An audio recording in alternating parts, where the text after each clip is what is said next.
Hi, everybody. Welcome to our program. This is David Nevins for Citybiz List.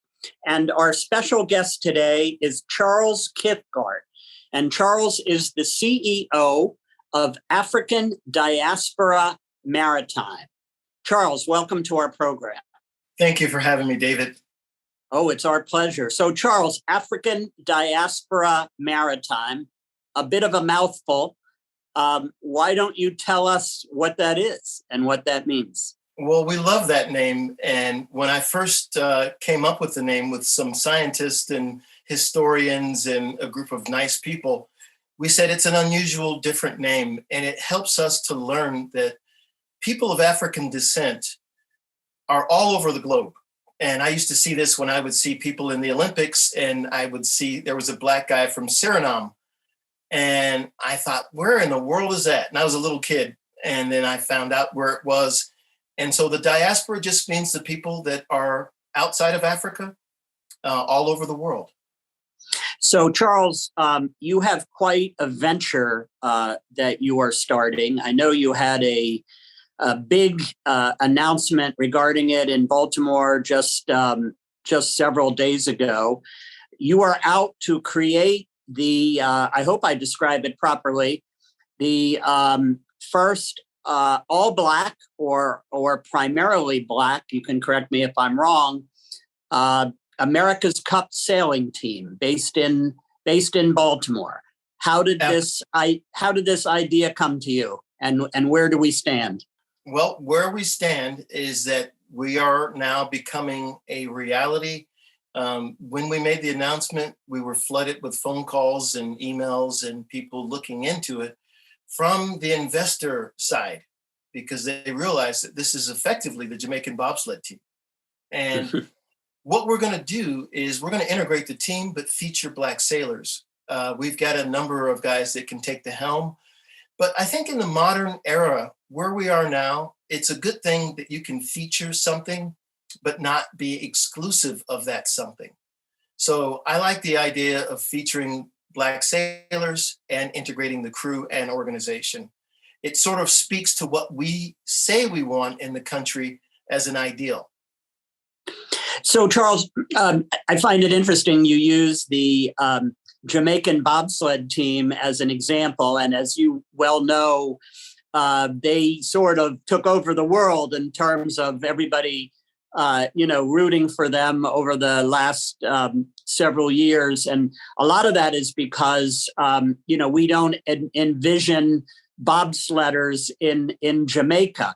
But again, correct me if I'm wrong, you have found that Baltimore has quite a history in terms of African-American maritimers. And you are yourself one. Absolutely. So the thing is, the maritime skills that you have to become a seaman to get out on the water translate into racing and sport with just a few updates and training people up. But the maritime skills are there, and there are also racers that are racing even as we speak today all over the world. And so we're going to bring the racers together, and then the maritime guys that are strong in the maritime skills, we'll have them as an auxiliary team that's permanently based in Baltimore while the team goes out and races. So we're going to have a permanent presence in Baltimore, and we're going to have field trips and open houses and get people involved. And we're going to have a really exciting time. Again, it sounds amazing. So for those of our viewers maybe who possibly are less familiar with the America's Cup, could you take a minute and talk about what that means and when that takes place and your involvement in it? Sure. We'll start from my involvement. I got lucky, but I think opportunity and preparation meet each other, and then you can take advantage of it. But I was invited to sail on a retired America's Cup boat, which gives you entree into the America's Cup. So I crewed on Shamrock 5, which is a J-class yacht. They're spectacular in Newport, Rhode Island. And if you walked around in your J-class uniform, you couldn't purchase a meal because someone was there to say, oh, you're on Shamrock 5. From there, America Cubed, the current America's Cup team, hired me. And then from that, The Russians hired me to be the project manager for the America's Cup World Championships. And then the Australian team hired me for the 26th America's Cup. And well, they invited me and I was on the data boat for them. So that was all the telemetry and vector analysis and the things that you have to know from a technical standpoint to produce a team. So from being an administrator, crewing, and then actually understanding how to manage a team, I got all that experience through the America's Cup, and then I started doing ocean research. Now, specifically with the America's Cup, it's known as the most prestigious sailing event in the world, and possibly the most prestigious sporting event, and certainly the most expensive. And I saw the reporter, she was so incredulous when she looked at me, and she says, "How much is this going to cost?" And I said, well, anywhere between 60 and $100 million. And she couldn't believe it. But what she didn't know, and I didn't have a chance to tell her, is that the Nigerian team for the World Cup had a fashion show, put their uniforms up online and Twitter and Facebook and Instagram, and sold 3 million jerseys at $90 a piece in 3 minutes. So we're going to have our fashion show in early November for the Christmas rush, and I'm sure we're going to do well. That's great. So to what extent, Charles, is this, it's not only about sport, but, and it's not only about sailboat racing, but to you, it's also about breaking, I guess I'll say, social, cultural, and most obviously racial barriers. Talk about that and the importance of that to this project. Well, this is what happens when you accomplish things and organizations move forward. And the way we're going to do this is a way that people can look and say, this is the right way to break barriers and move forward, because you put in an educational component. You also make it fun and user-friendly for everyone. So I think when I was there giving the presentation and I showed the adventures of Captain Balti Kids, which will be our teaching tool, everybody smiled because you could look in the background and you saw Black, white, Asian, Hispanic kids that are going to be involved, knowing that if we do that with the organization and the team, everybody can look and see themselves, smile. And although we're featuring African Americans, it's not to the detriment or a situation where we're saying this is only for us. David, you're not invited. You're certainly invited. And this is the way to do things in this field. It makes people feel good. It's a sport. It's fun. It's exciting. So when you do it that way, I think a lot of people can look and they'll say, I enjoy it.